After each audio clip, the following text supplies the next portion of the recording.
The Bible tells of a time when the Midianites, a wicked and warlike people, came like a plague of grasshoppers and swarmed over the land of Israel. The Midianites just took over the land, and hopelessly outnumbered by their enemies, the people of Israel left their homes and fled for their lives into the wilderness, leaving most of their possessions behind. Living in the wilderness often meant being hungry and cold, and the Israelites had a real struggle for existence.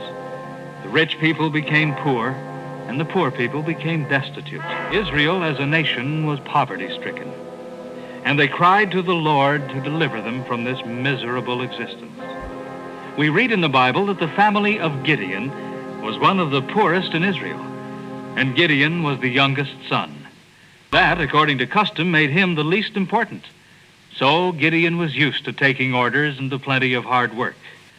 When Gedeon was told by an angel of the Lord that God had chosen him to deliver Israel from the Midianites, Gideon's reaction was much as we might have expected it to be. Me?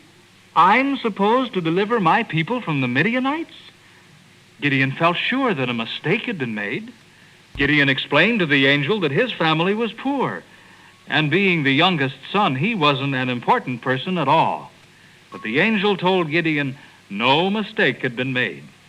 Gideon was the one God had chosen, and God would help him if he would do as he was told. So, on the basis of his personal faith in God, Gideon started to work.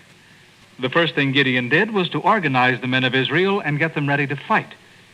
And all in all, there were 32,000 men.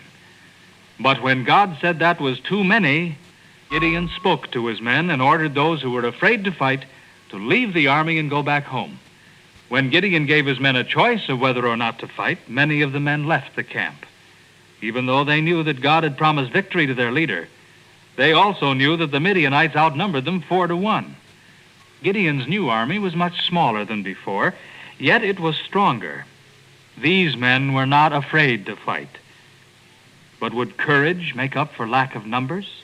Now Gideon had only 10,000 men, and God alone knew how such a small army could conquer an enemy far more than 10 times their number. Gideon was beginning to realize the true meaning of trust in God. But God was preparing another test of Gideon's faith.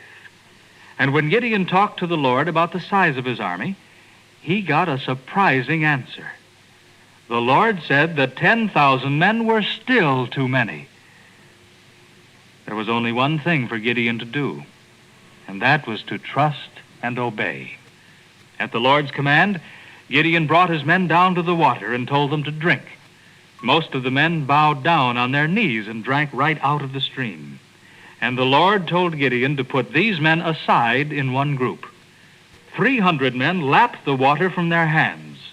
And the Lord said, "By the 300 men that lapped will I save you, and deliver the Midianites into thy hand.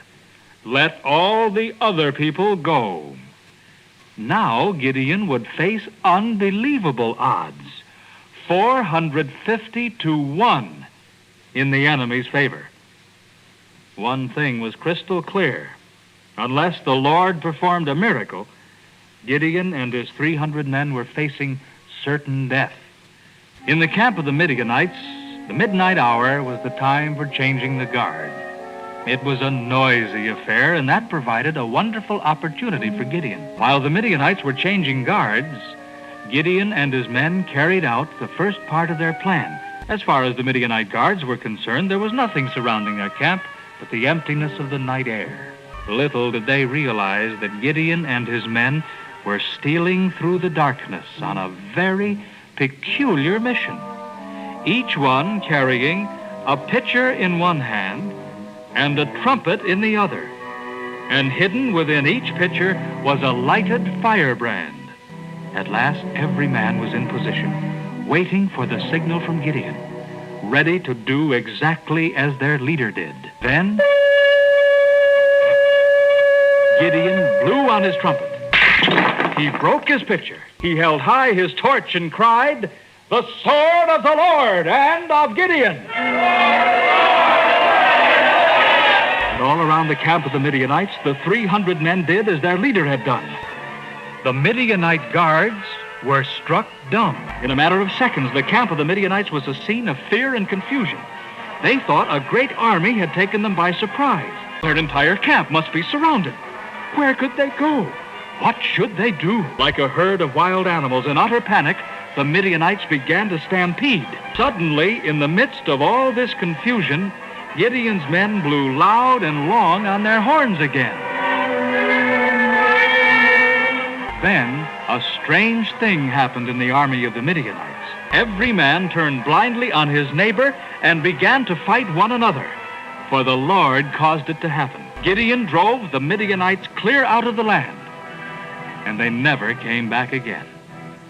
And the Lord gave a tremendous victory to Gideon, because he believed in God enough to let him do it. Gideon learned that where God is concerned, believing and doing go together. But more important still, he learned that one man multiplied by God's power equals victory no matter what the odds.